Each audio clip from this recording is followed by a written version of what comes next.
Networks are critical.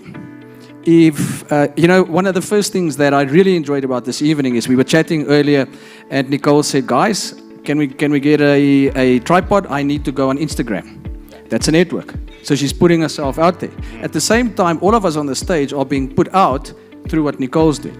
If I had to ask the guys in the audience at the moment, how many of them have a network?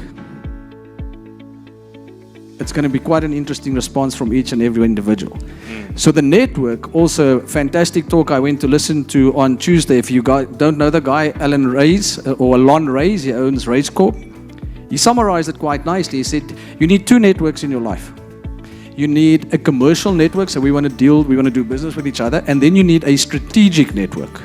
And those are the guys that, think about us, we're a strategic network. We talk to each other about certain things. Will we do business?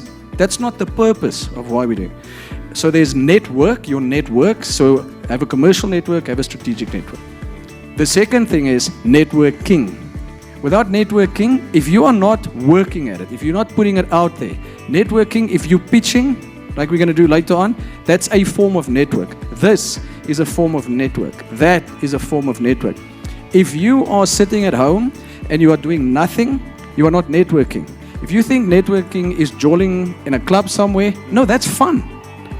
Can be a network, but I promise you, when I go and have fun, it's not. If business never leaves my mind, I can tell you, and it's the same here.